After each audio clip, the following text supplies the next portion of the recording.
Uno de los resultados más importantes de las campañas de Alejandro Magno es poner a los griegos en el centro del mundo. A partir de Alejandro Magno y a partir también de sus diádocos, el mundo antiguo gira en torno al helenismo. Y entonces es hasta normal que todo el mundo pensase que nada pasaba fuera del mundo griego, que no había ninguna potencia más allá de las potencias griegas. Con esta idea en la cabeza, Pirro, rey de Epiro, viaja a Italia con el fin de él mismo crear su propio reino helenístico en ese lugar. Y sin embargo se termina encontrando con que el mundo no era como él mismo consideraba. Las potencias del mundo no solo eran griegas, sino que había dos potencias más, emergentes todavía, pero pujantes, cada vez más poderosas, que no solo tenían la capacidad de enfrentarse a un monarca helenístico, sino que también tenían la posibilidad de hacerle tanta presión como para que ese rey tuviese que volver a sus tierras. Esto es lo que le pasa a Pirro cuando se enfrenta a las dos grandes potencias emergentes del otro lado del mar Jónico, Roma y Cartago. Después de enfrentarse a ambas potencias y darse cuenta de que no va a poder derrotar a ninguna de las dos, Pirro abandona sus ansias expansionistas hacia el oeste. Se da cuenta de que el futuro del oeste del Mediterráneo va a ser dirimido por estas dos potencias, porque si bien las dos demuestran un potencial impresionante, al final solo una va a prevalecer. Sean bienvenidos a la Barba Roja de Barba Roja, un espacio para hablar sobre curiosidades de la historia.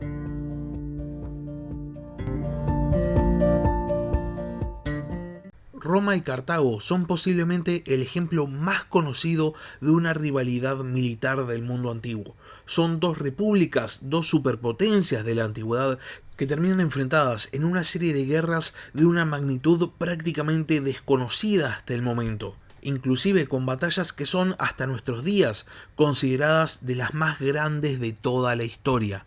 Entonces, teniendo en cuenta esto, es lógico pensar que estas dos grandes ciudades, estas dos grandes repúblicas, siempre fueron enemigas. Sin embargo, esto es un error. Y de hecho es todo lo contrario. Mientras sus fronteras se mantuvieron alejadas, Roma y Cartago se llevaron bastante bien. Tenían enemigos en común, los griegos del sur de Italia y los griegos de Sicilia. Y de hecho firman 4 tratados de amistad, el último de ellos en el momento de la invasión de Pirro. El problema es que tanto Roma como Cartago eran estados en constante expansión. Esto es algo de lo que Pirro, en su estadía en Italia, se da cuenta. Entiende que Cartago se está expandiendo por Sicilia y Roma se está expandiendo hacia el sur de la península itálica y que eventualmente las fronteras de estas grandes potencias emergentes van a terminar chocando. Y cuando choquen, cuando no tengan más lugares para donde expandirse, el conflicto va a iniciar sin lugar a duda.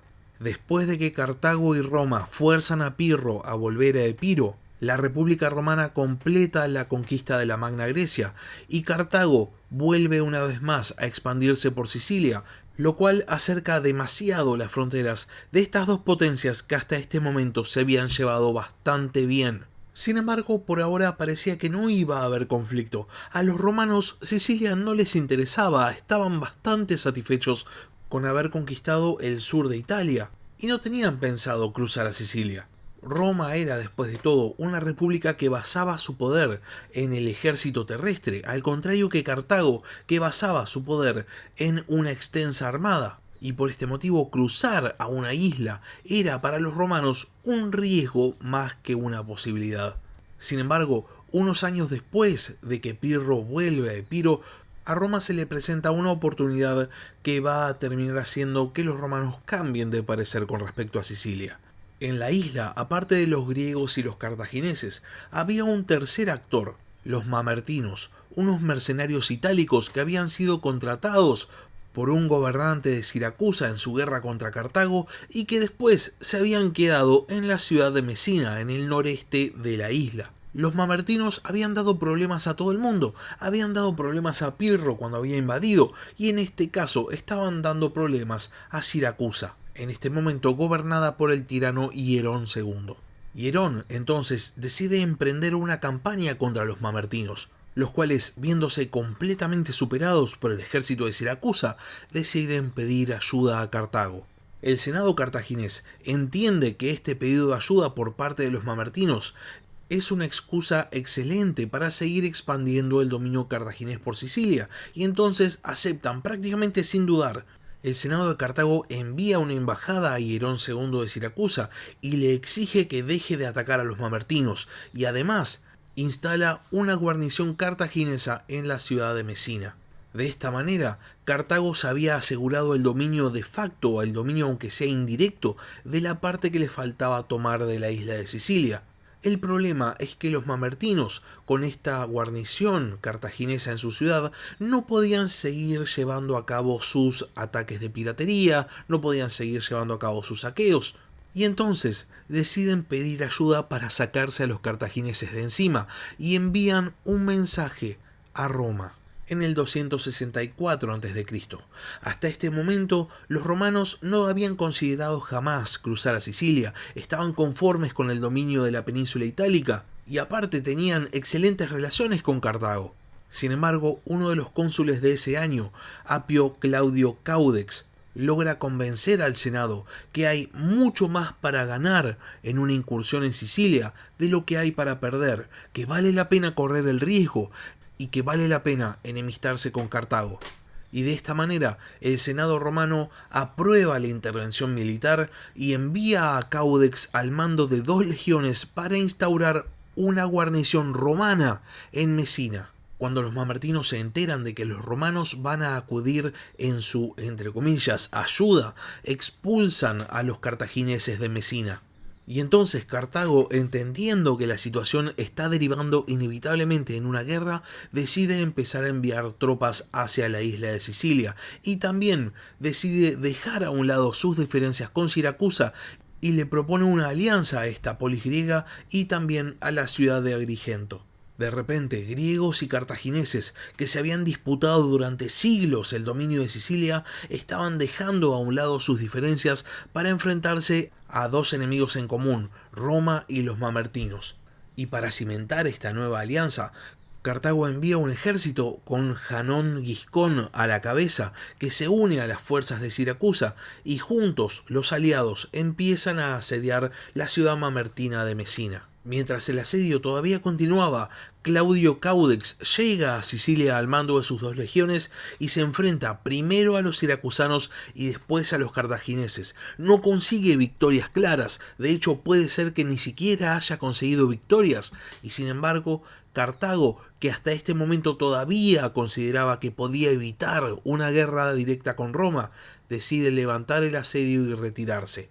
Caudex, por su parte, después de instalar una guarnición romana en Mesina, decide encarar hacia el sur, porque los romanos no estaban ahí solamente para tomar esta ciudad para los mamertinos, estaban ahí para conquistar la isla, y el ejército romano pone asedio a la fortaleza cartaginesa de Egesta.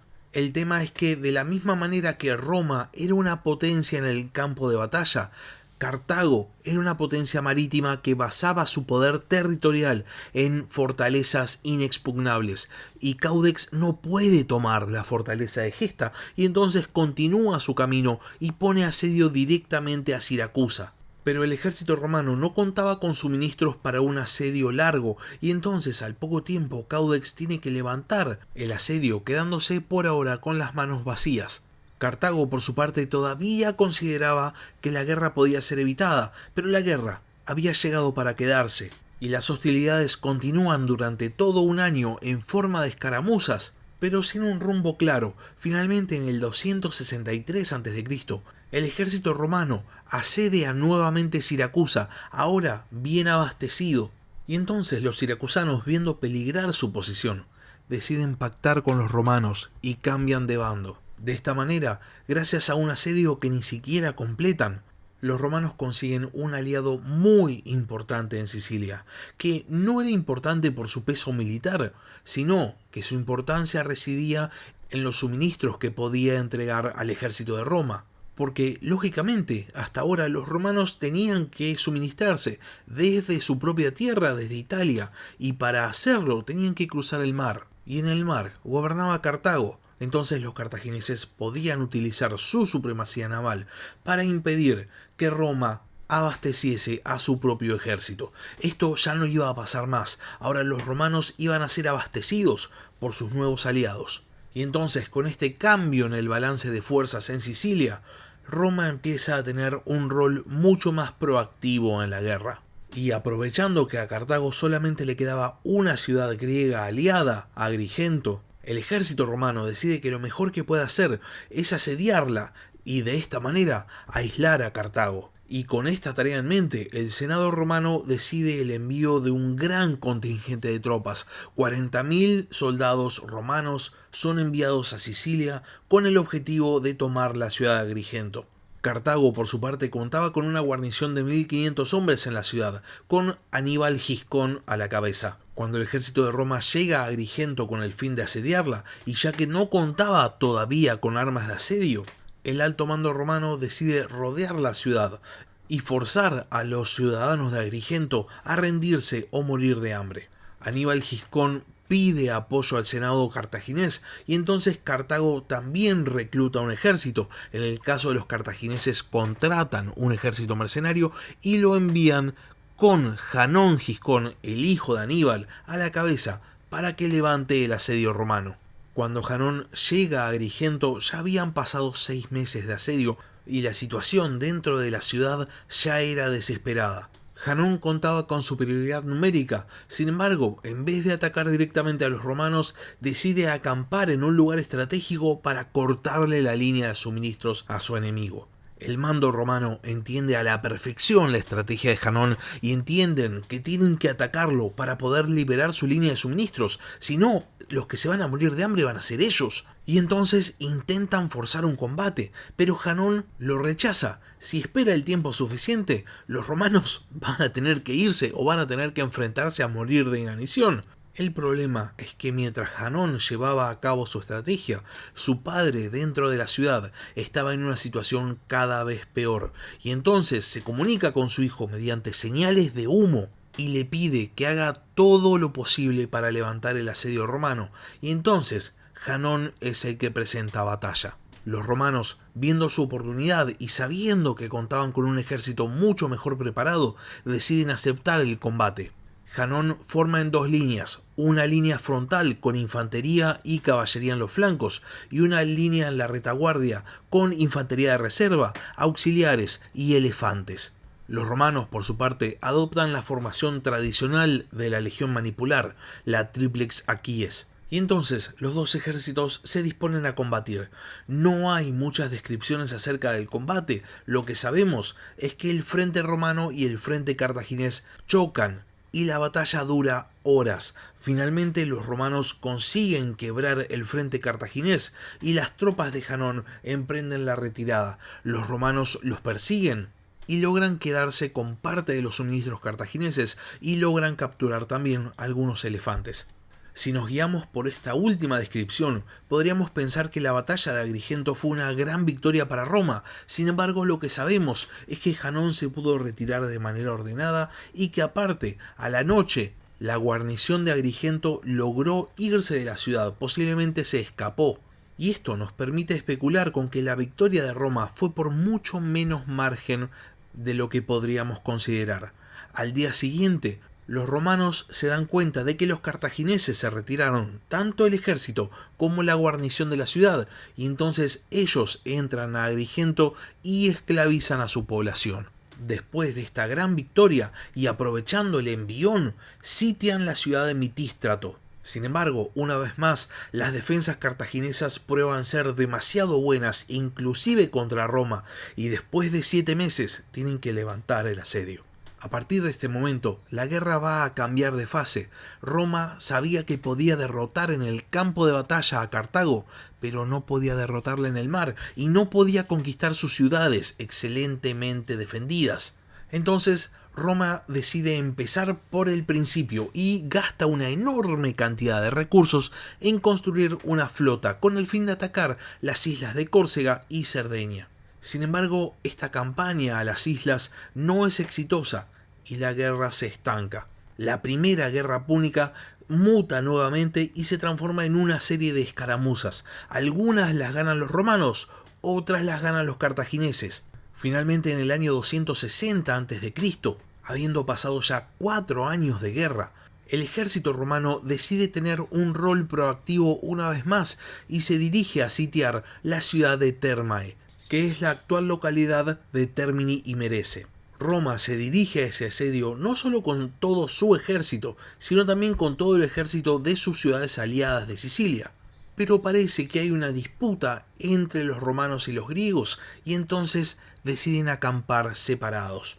Para este momento, el ejército cartaginés en Sicilia era dirigido por el general Amílcar, que nada tiene que ver con Amílcar Barca, el padre de Aníbal. La cuestión es que el general Amílcar se entera de que sus enemigos estaban divididos y entonces decide lanzar un ataque contra los campamentos en lo que se conoce como la batalla de Thermae, en la que mueren aproximadamente 6.000 soldados romanos. Amílcar, al igual que los romanos después de Agrigento, también aprovecha el envión de su victoria y logra capturar varias posiciones tanto en el centro como en el sureste de la isla, muy cerca de Siracusa. Sin embargo, no va a conseguir una victoria definitiva y Roma, después de una costosa campaña de 2 años, consigue restablecer el status quo de antes de la batalla de Thermae. Para este momento ya habían pasado 6 años de guerra y todo estaba prácticamente como había comenzado. Cartago había probado ser